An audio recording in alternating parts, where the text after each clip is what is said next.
was the technology? I mean, he's amazing. He's just gifted. Probably we can start by introduction, and I must say, to begin with, we are very excited to be here, and good luck in your trips to Zanzibar and to Oman. It's a opportunity to come and share a little bit of our language, our country, and so on and so forth. As Lisa said, we are law students here. We practice law in Tanzania. I teach law at the university, and she works for the secretariat and of the law societies in East Africa, in the Horn of Africa.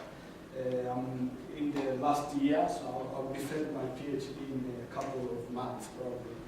If all go well, then graduate in May.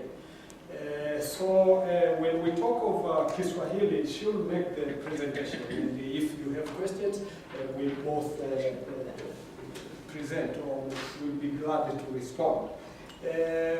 One fact I'm proud to say is that Kiswahili is actually the official language of the African Union. We have the Organization of African Unity, formally, that is now called the African Union, is an intergovernmental union of all independent African states, originally, now all African states, 55 of them, and yeah, so it's the only indigenous language, if you like, because the other official languages include English, French, Portuguese, and so on and so forth. Now, the only African language that is the official language of the African Union is Kiswahili. And that gives us a lot of pride as Tanzanians, because that was a dream of our founding father, that the language should be spoken by the whole continent.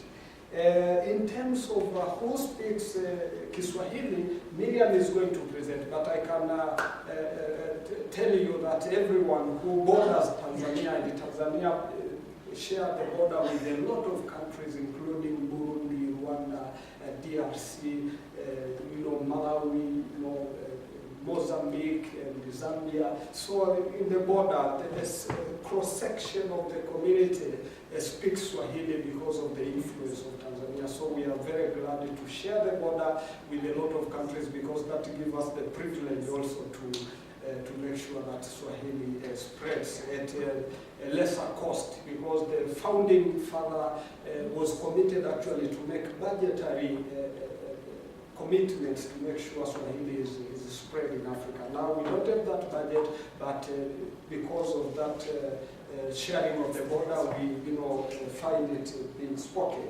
It's also highly spoken in Kenya, and slowly Uganda is picking up because of the East African community. We have another smaller intergovernmental organization called the East African Community, which has also followed suit to adopt Kiswahili as the official language. But lastly, I must say that it is truly becoming a national language, because you know better as teachers, but to say language is a national language may be just a policy pronouncement, but not the actual practice on the ground. It is a national language in Kenya, for example, but in Tanzania, it's slowly really, spreading all over the country. I think it's the only country in Africa where someone can be in a national broadcaster speaking to the whole nation, and you are sure everyone can speak. Otherwise, it's different in Africa, because every region or sub-region or town or city has an ethnic language that is given higher priority. So you need to speak with an interpreter even when it comes to interpretation, for example, during campaigns. But in Tanzania, and that is my last point before I hand over to Miriam, is different. You don't need to go to school to learn Kiswahili. You pick up from Tanzania because it's spoken in the street, is the official language of the parliament, is the official language of the court, is the media of instruction in primary school. But that is not empty of challenges. Challenges that are brought is that number one, indigenous languages are dying. So we are born Maasai, for example. We speak Maasai, Maa, because we have grown up in the village, but our kids would live in town because no one speaks. It's Swahili, then that is a disadvantage. You need to really be careful with kids, otherwise they grow knowing only Kiswahili. Another thing is that, another challenge is that it is really expensive to translate books. We would want, for example, it to be the media of instructions in the universities, but as a developing country, you don't have books of your own, you don't have scholars of your own who can write, for example, chemistry or physics in Swahili. So we needed to translate books, and that entails a lot of resources that a developing country is yet really to have.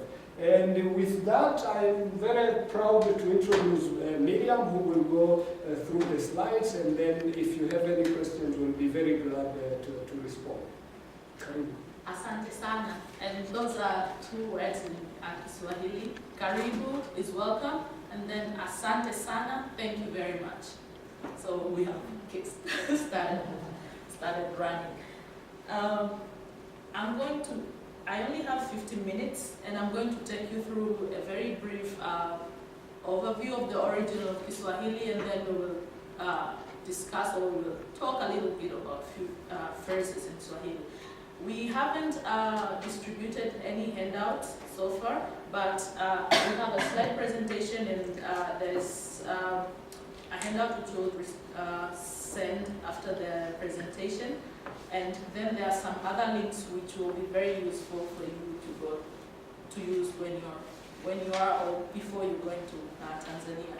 But another thing before I continue is that Kiswahili is very easy, and maybe you'll be also surprised that I will be repeating some words which the person who was teaching Arabic was saying, like shukran. It's also thank you.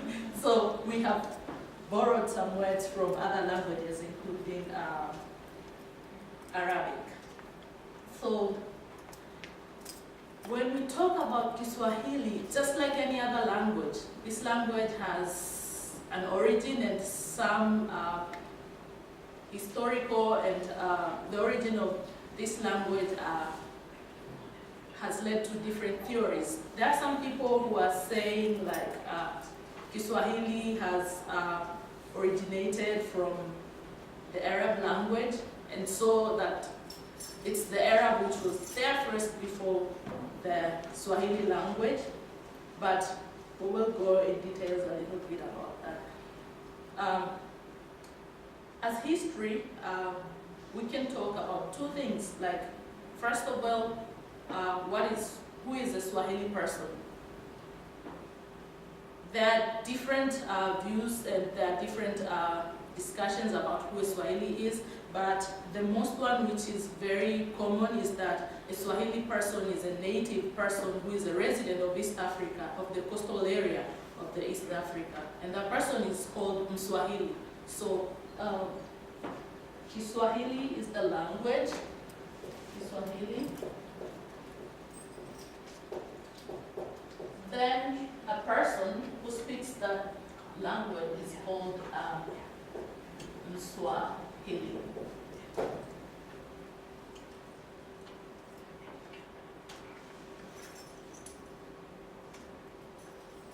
Then this language has been growing just like any other language. This language has been growing with time, and there are different things which made the growth of Kiswahili, which are trade routes. Some of them were the ones which are Middle East, Europe and Asia, and other trade routes within Africa itself. So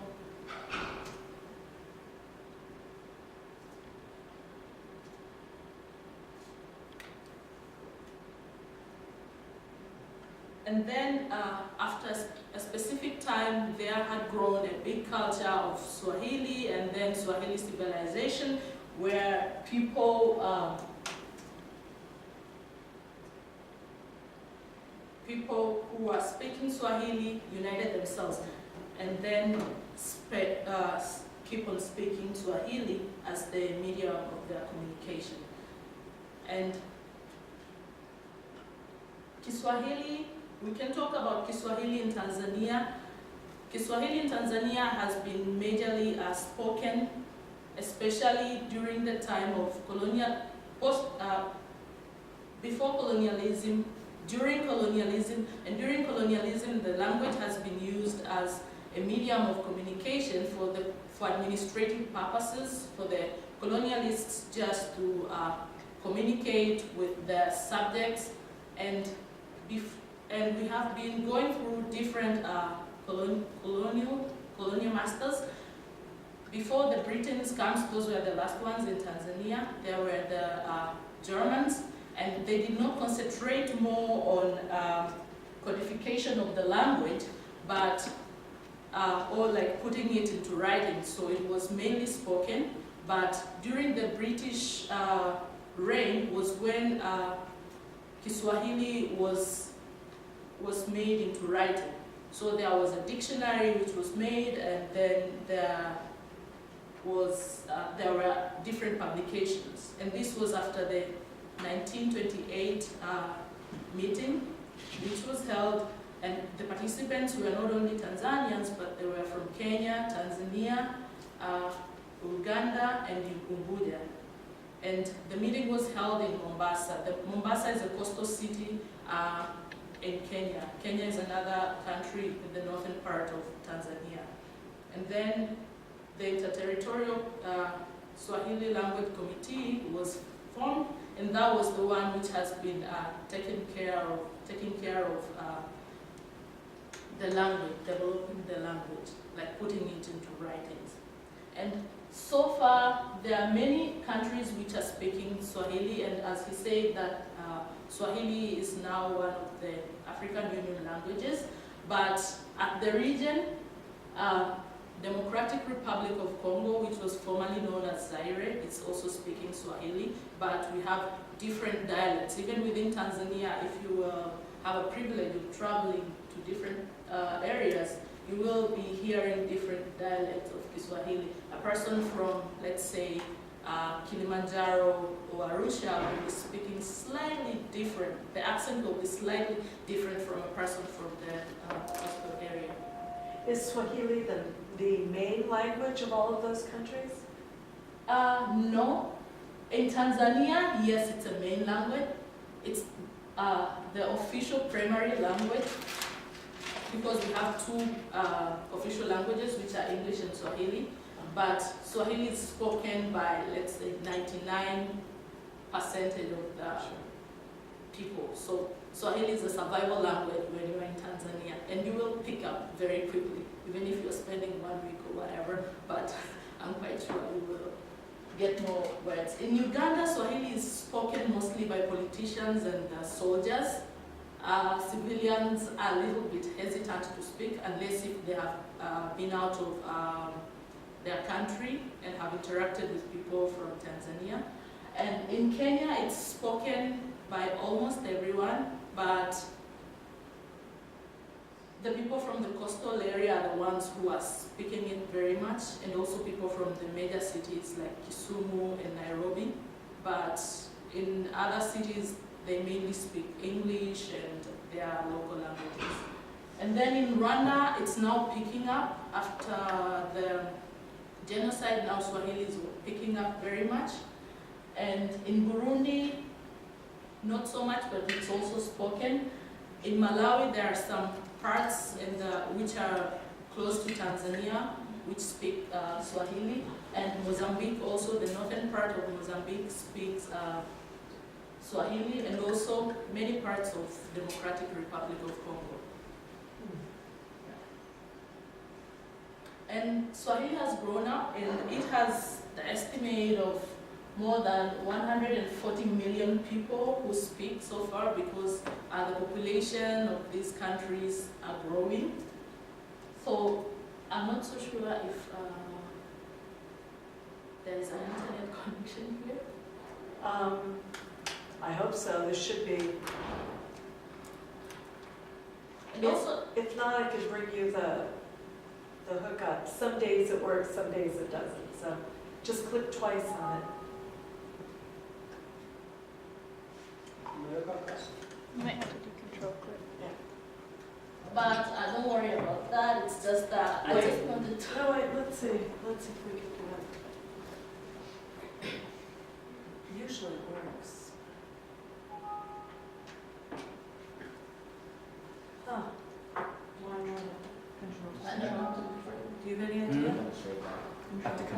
because we Do you hold down the control?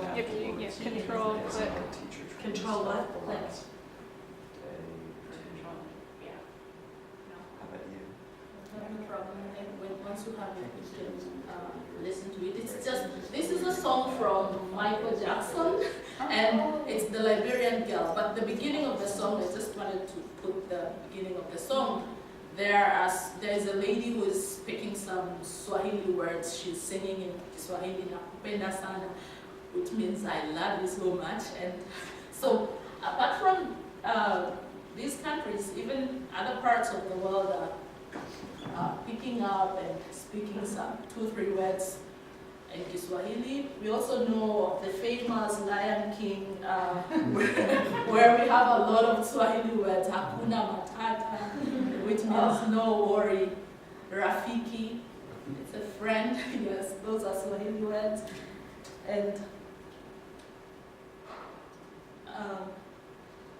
we've already spoken about that. Apart from those trade routes, we've already spoken about colonialism and the liberation movements, and it was not only in Tanzania where Swahili was used as a language for the liberation movement, but it also in other countries. That's why even in Uganda, most of the people who are speaking Swahili are politicians and military men and Yes. Did many of like the people of the colonializers speak Swahili while they were in parts of Africa? Most of them did not directly speak, but they were using some interpreters, and that's why it was easy for countries, let's say like Tanzania, to use it as a unifying language during the liberation movement. Yeah, and also we had missionaries who were actually part of the colonialists who spoke. So you could find priests in the Catholic Church. They could write about it, they could document, they could speak, they could preach about it. So not colonial administrators in terms of someone working in the government, but part of the colonialists who were, there as missionaries, aided in the spread of Swahili because they could speak in order to better interact with the community. And now when we come back, like who can or where can we say that the Swahili originated from, or who really brought Kiswahili? There are different theories, and for some reasons, everyone who is advancing his or her theory is defending it, but I might also be kind of like biased and defend one of them. So we can talk. Today we will talk about a few of them, which are just 4 of them. One is that Kiswahili has its origin from the Arab language, because most of the people who are speaking or who were speaking Kiswahili were people from the coastal areas, and then there are a lot of words which we have borrowed from the Arabic language, such as hatari, which is danger, and magharib, which is, you can say, North. west, West. which is west, and another definition of magharib is during its almost dusk when they go for prayers. So at that time when they go for prayers. And so people who are defending that are very strongly advocating that it was after the contact with the Arabs that Kiswahili grew and then Kiswahili originated. But these are the people who are saying that Congo, which was formerly Congo DRC, which was formerly known as Zaire, is where the language originated. And they're saying that because there has been a lot of trade. We know that Congo is rich in different minerals, different natural resources, and then there was, during the time when Swahili was growing, there was a lot of copper mining.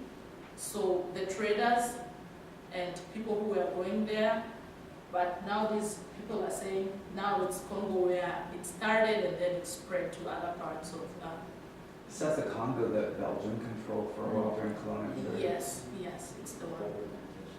Then others are saying that it started as a pidgin and developed over time, so it wasn't really a language, but with time there were a mixture of different languages. Then over time people made it a language, and then the last one, which I subscribe to, is that it has its origin from the Bantu people, and these are people who are found in many parts of the continent, and specifically the southern part of the sub-Saharan region. And so why are they saying that? It's because they say that due to their creation of stories and the word structure of Kiswahili has the same pattern as the one of the Bantu people. And then even the language morphology, they say that it's similar, very similar to the Bantu-speaking people. And also the tone. And with that, you can even go to Botswana and other places, and then you can, if you're speaking Swahili, you will be like, these people can hear some, like we can communicate even if we won't understand each other very much, but there's a very big linkage. So maybe now we have done a lot of historical background, we can now shift into different, like the pronunciation part. And Kiswahili language is guided by vowels, which are, I can speak them in Swahili: a, e, I, o, u. It's very easy, and also like the consonants are there. We have same consonants as in English language, but we don't have a Q and X in Kiswahili. And also, letter C is always used with H. So you can say cha. Cha is like ch, cha. Yeah. And the beauty of Kiswahili is that the way you write is the way it sounds.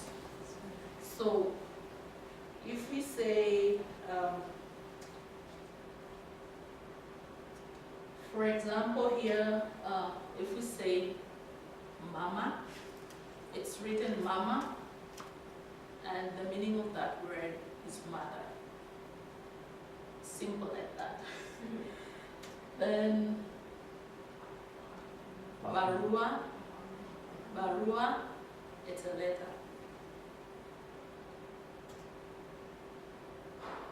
If we go to numbers, you can say moja, and that's one.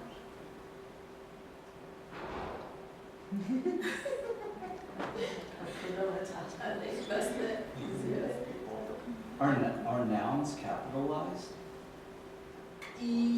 Yes. Not just at the beginning of a sentence, but if it's a... Yes, if it's a noun, it's capitalized. It's like German. We have also borrowed some words from German. For Mhm. example, Schule, which is School. also Schule in Germany, and it's school. Not only from German, but we borrowed also from Portuguese, from now with current developments, we are also borrowing from English, a lot from English. It's a growing language. It's growing each day.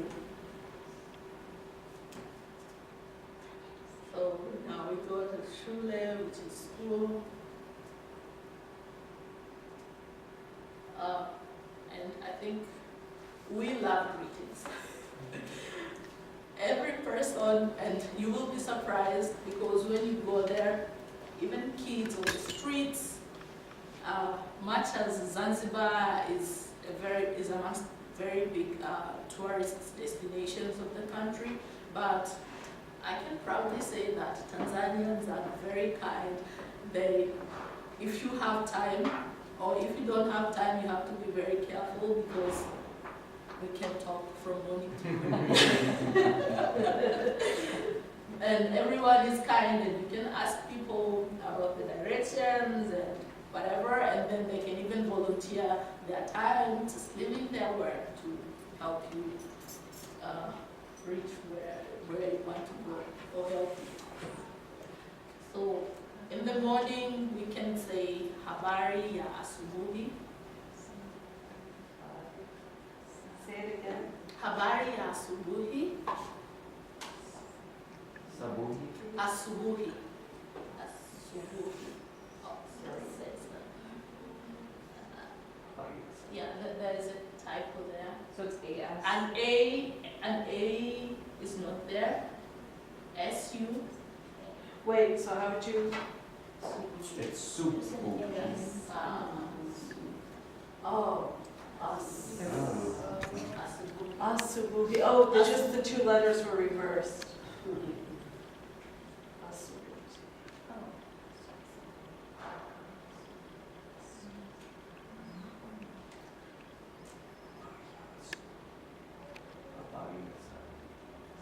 Asubuhi.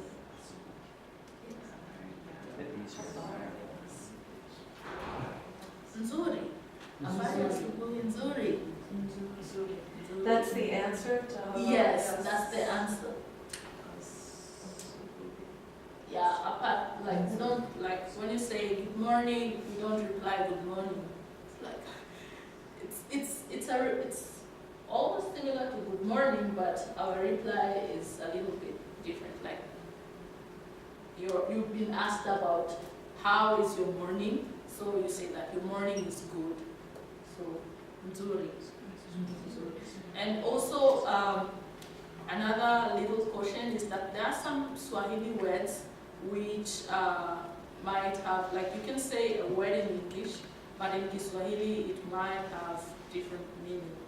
Or like a reply might be a little bit different. And also, somehow translation is not very, if you do a very direct translation from English to Swahili, you tend to lose some of the meaning of some words. So like when you say good morning, it's like good morning, fine, but like good morning, it's just like that. And this is very common, and hujambo. Hujambo. Asking grandson is okay. Then you can say, when they ask hujambo, you can say sijambo. Yeah, so And that this is is, formal, yeah. actually. What is jump? Just jump? It's Jumbo Like is, hey? jambo, yeah. is Like the, yeah, is the Jambo, common Jumbo. word. If you add HU, it is formal if you are in the office, but in the street you just say jumbo. So this is a root word here, like jambo is, so you can add here sijambo.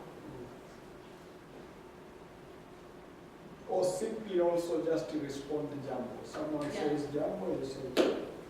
And slowly it's becoming also official. So even in the television, we have a talk show, Jambo Tanzania. But 10, 20 years ago, you needed to say hujambo in a television to sound formal. But now it's, Jambo is sort of becoming very formal. So be comfortable to just say Jambo and someone will understand.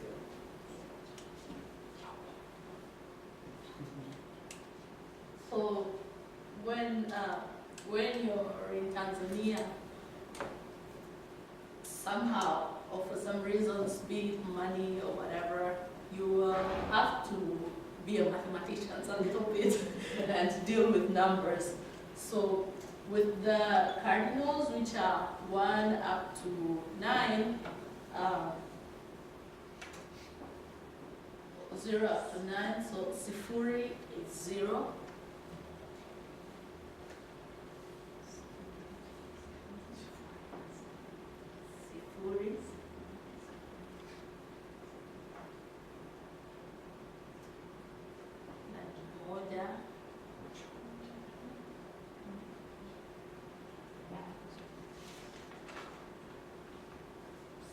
pronounce that? Moja. I heard him pronouncing it very well.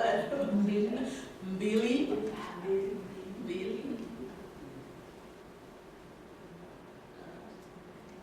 Tatu.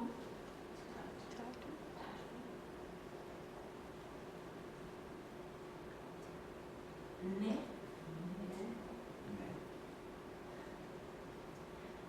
Tano. Then you can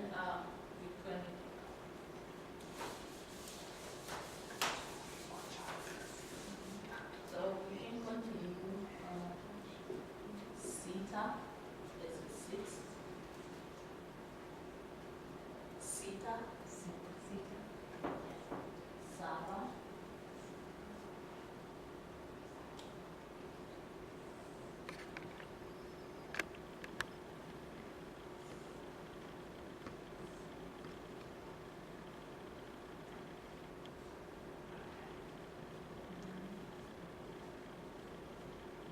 Nane. Nane.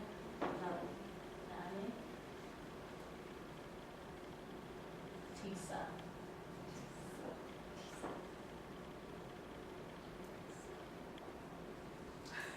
It's tricky here because it sounds a little bit like nine. So 9 is tisa. How do you pronounce 4 again? Ne. Ne. Ne. Ne. It's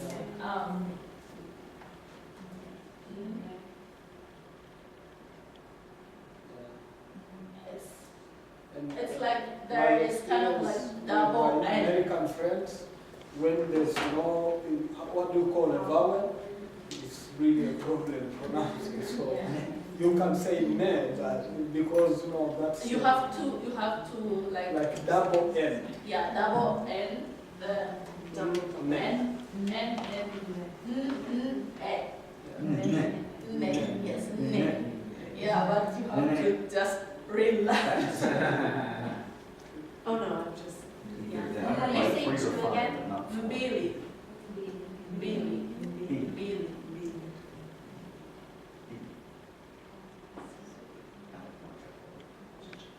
And so,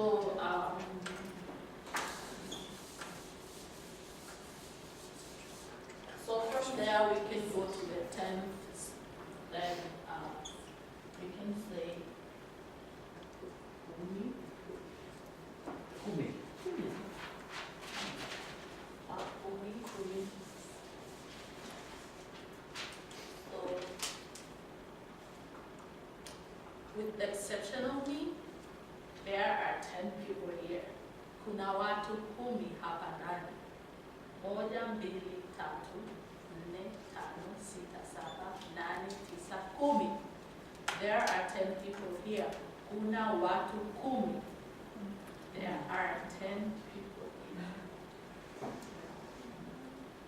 Kuna.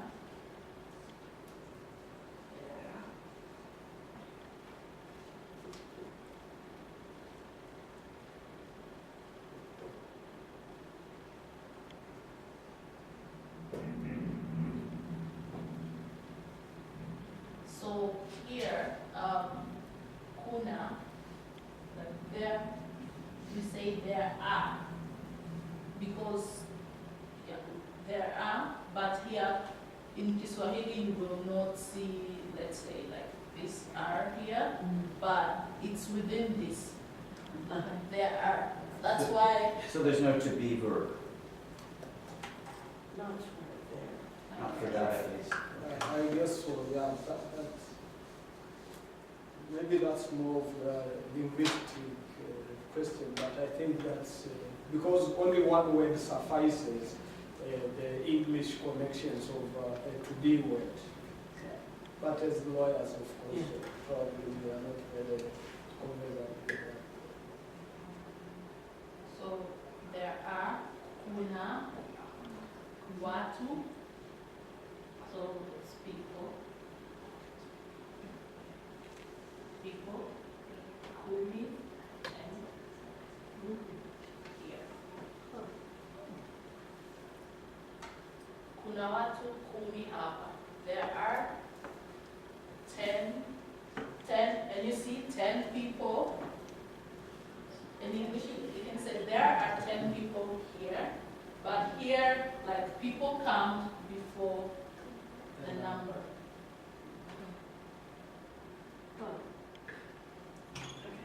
So adjective before noun. Yes. No, noun before adjective. I'm sorry, I People. meant to say that. Yes. And Yeah. and not only the human, like the being a noun and a human, but even like animals. Kuna, let's say Simba. Simba is a lion. I will refer to the lion. Simba sita. Kuna Simba sita hapa. There are 6 lions here. We will get to the Simba word. Is that kuna related to the hakuna matata? Kuna? Yes. So, Perfect. kuna is the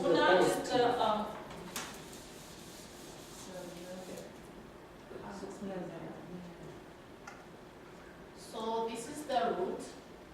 If you can, this is the negative, like hakuna, hakuna. So with the Oh, there prefix, are. yeah. Hakuna. Yeah, hakuna, there are no. Or we can say hakuna simba hapa. Hakuna There. matata. Yeah. So So the if you ha say- means no is a negative. Yeah, so this prefix, this is a prefix, and this is the root. So is no, how would you just say no? Like if you're responding? Hakuna, Hakuna. which is hakuna. Just But this it one? also depends. Okay. When you say no, you can say hapana. Hapana, like if I ask you, are you a nurse? Hapana. No, I'm not. Like hapana. You are actually. Then if you are, you can say ndio. Yes. Neo? Yes. Neo. Ending. Yes. Or Nadio? Ending. That's easier than Ndio. So no is ha. Hana, you can say hapana.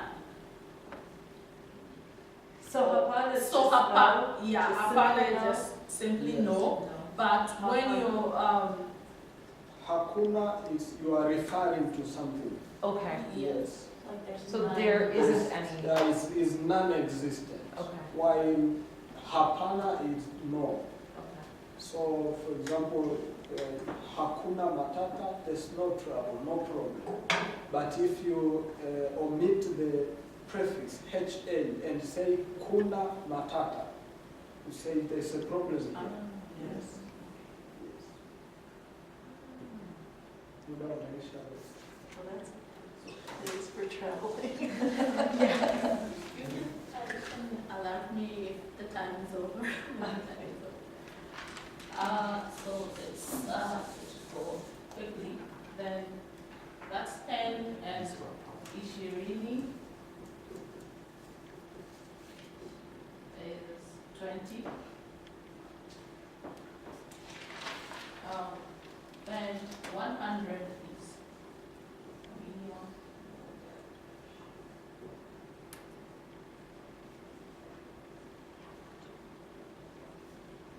maybe write 30 and 50 to remind their Arabic lesson. We don't know the numbers yet in there. Oh, okay. So, So if moja is 1, nia is 100. yes, 100, 100.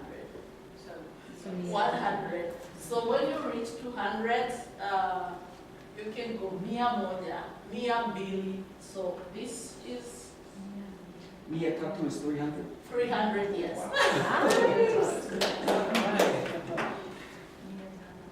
Mia tano is 500.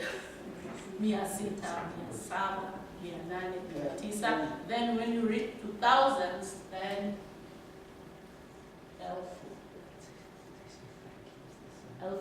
yeah. So it can be elf moja, elf mbili,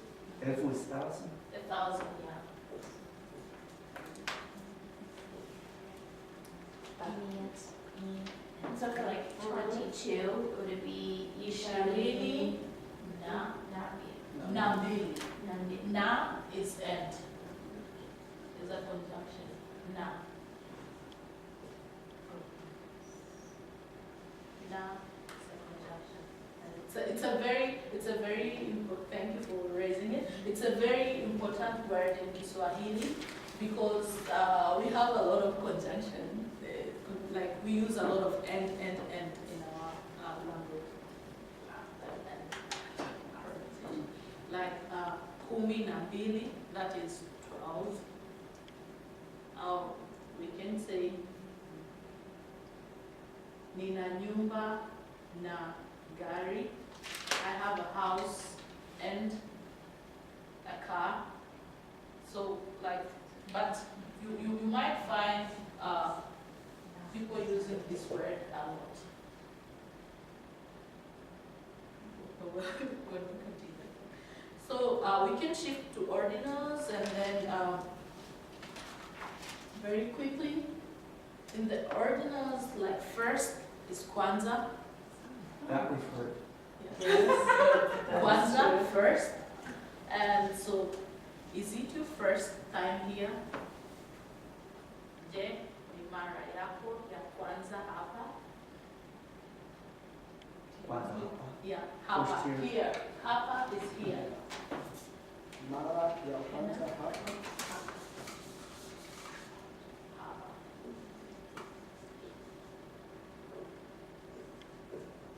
Here.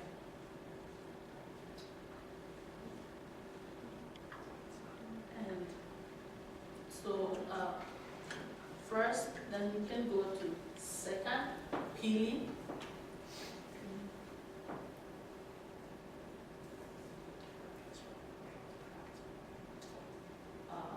Then from the third to third and the following numbers are the same as the cardinals, like tatu, nne, tano. It's just, so the tricky ones are the first, second, and third. Oh, no, first and second, kwanza, pili. You take them in first or second place so it doesn't count. Yeah,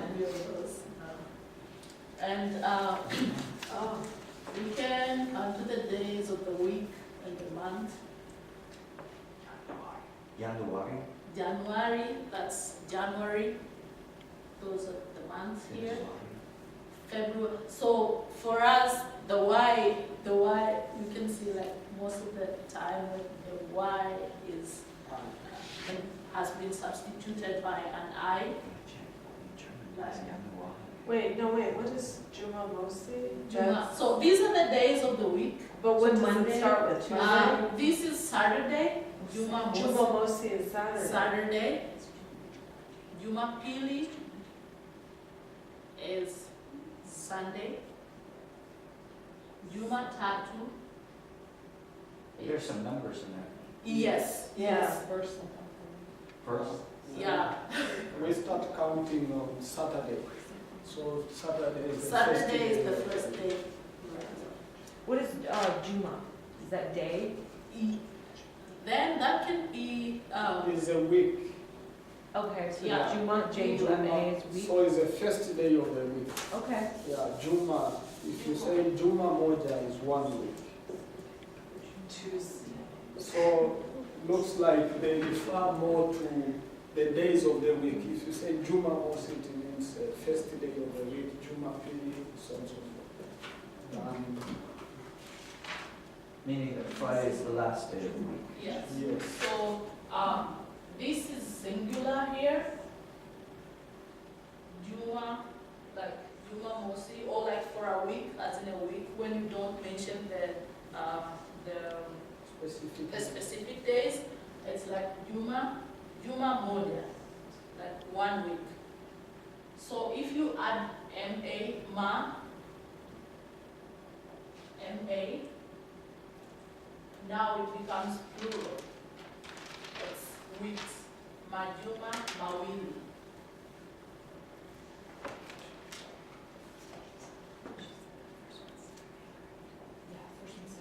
Thursdays is Alhamisi. Does that come Alhamis. from Arabic because of the AL? Al and then Yes. Yes. Then Ijuma, that also is a little bit Arabic. Ijuma, that is Friday. How do you pronounce Friday again?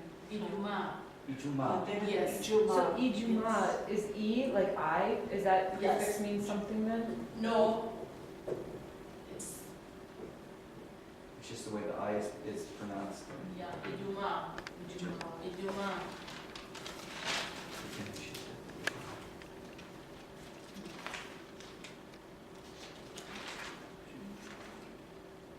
Right, because you said the pronunciation of the vowels, so A, E, A is A, and E is A, and I is E, is that right? yes. And O is a long O, and U is U, Yes. is that right? Yes. Okay. Like Spanish, Yeah. Italian, or Serbian. Basically, Yeah. Okay. that's easier.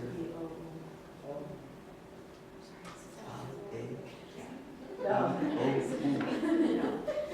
Serbian. Spanish, right? A-E-I-O-U.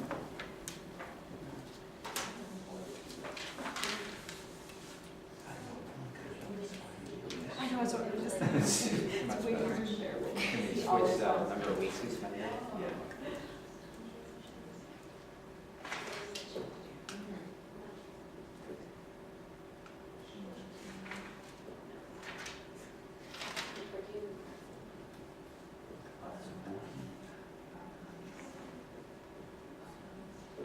Oh, must be morning. So these are the times of the day. Asubuhi, mchana, Michana, mchana, Chana. Oh, that sounded E. That sounded F. it's an M. And a Mchana. C. Yes, Okay. this is a Shana. mchana, Chana. Michana, jioni, Gioni, Gioni, usiku. Usiku, Yes, usiku. Usiku, Yes, usiku. Usiku. Yes.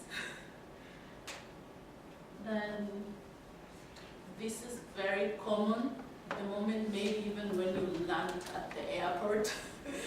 The immigration officer might ask you, jina lako ni nani or jina lako nani?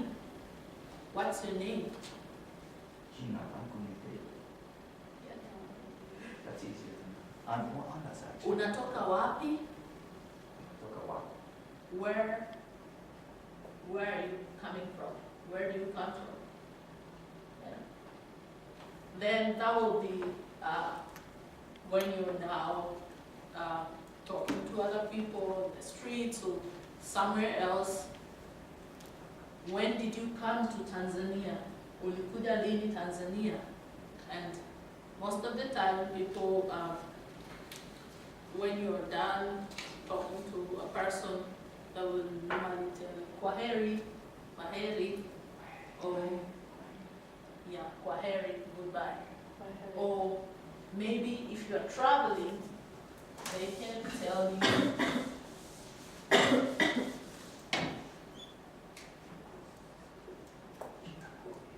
safari, Oh. njema. Safari njema. Have a pleasant safari. Is safari like traveling? Yeah, safari, it's just safari, safari. Safari. Yeah. Safari njema. So, and if you go back to that slide, the me and I, is that another conjunction? Because I noticed it comes up, and I, like in what is your name or my name is that is? Yeah. That is is. Okay. That's Yes. is. And in practice, it's always omitted. So you will rarely ask you, jina lako ni nani? You say jina lako nani. Oh, so you just kind of keep it. Yeah, Yeah. yeah. Okay. That's when you are writing, but when you are speaking, you rarely hear someone mention it. You say, jina lako nani, not jina lako ni nani. And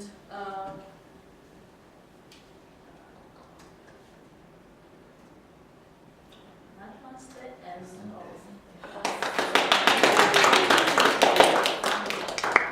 Maybe you will also have time to go to Kilimanjaro. And then another, just one more thing before I allow more questions. You will hear it a lot.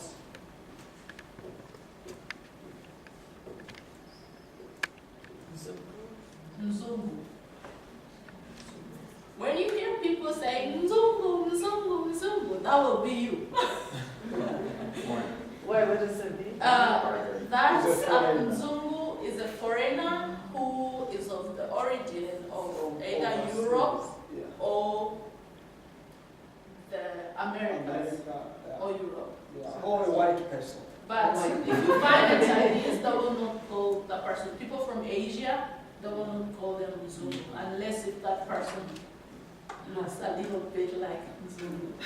And some people like it a lot. Most of the people like it a lot. And mostly also kids will be calling you because they don't know your name and they would want maybe to do conversation with you. And then they'll be like, Zulu, Zulu. And then when you tell them your name, then they will stop calling you that. But and I have put some different links also where you can have a lot of Swahili words, and you can also hear like some are PBS have gone through PBS, and they have very nice Swahili conversation even with a hearing aid. Will you send them to me and I'll send Yes, them to yes, everybody, yes, I will. including the ones watching? Yes, I will. Including those 8 people. Asante sana, shukran. Shukran.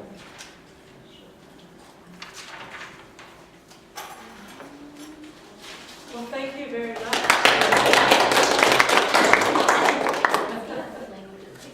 That's true.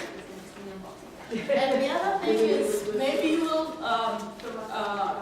feel like people are speaking very fast, and that's also like when I'm here at times, or my first time here, I was feeling like people are speaking very fast.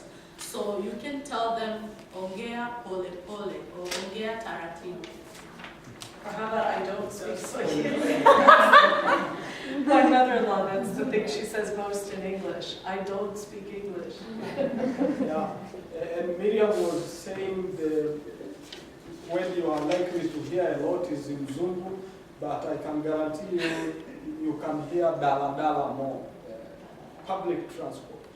So you need to know, because also the taxi drivers will go take advantage that if you just say dala dala, you know the price you can compare. So even the taxi will charge you a little. So yeah, dala dala is also really highly pronounced. You can hear about it a lot. Is public transport, the buses, the commuter buses, dala dala. So I tell my friends to avoid being overcharged by the taxi driver. If you are talking to a taxi driver and he mentions like $20, $40, you just ask dala dala. No, this one can compare. So he will tell you, okay, pay this amount. So the other thing, babe, this is the price. So maybe you've gone to Dala or a taxi, then the person can tell you, we use Tanzanian shillings, that's Tanzanian shilling, that is our currency, and then a person can tell you it's, let's say, 10,000 shillings, Tanzanian shillings. Don't be intimidated by the prices. And you'll be carrying a lot of money then. That's just So, $5. when they tell you 10,000 shillings, then you can tell them bei ya mzungu, the price of a foreigner, bei ya mzungu. Then they'll be like, oh, you're my friend, wewe ni rafiki yangu. Then they will adjust the price. So we negotiate. Can I have one more word from you? Can you tell us the word for receipt? Because we're going to have to ask people for receipts sometimes. It's easy, receipt.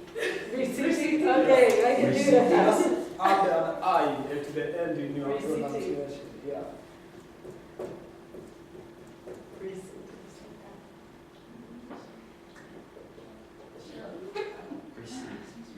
Receipt.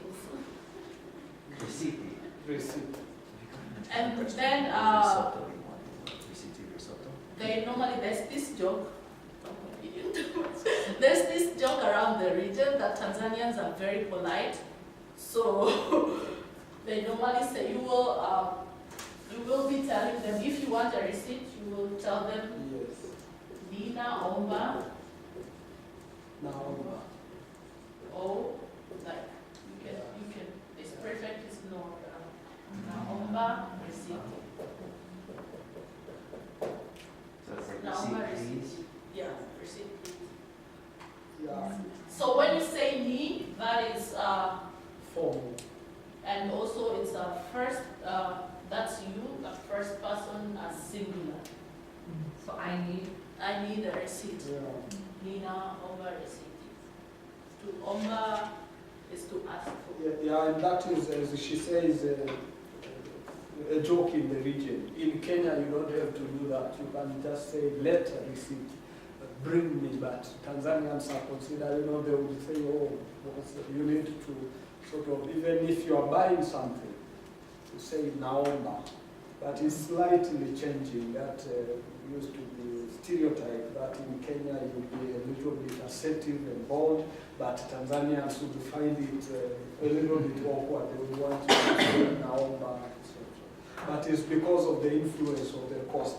There's a lot of that among the coastal regions. The communities, they have a lot of polite language. You speak the same language, but for them you need to tailor it in a very, very polite way. So it's been a job for all Tanzanians. Thank you very much. Thank you, love. And you guys.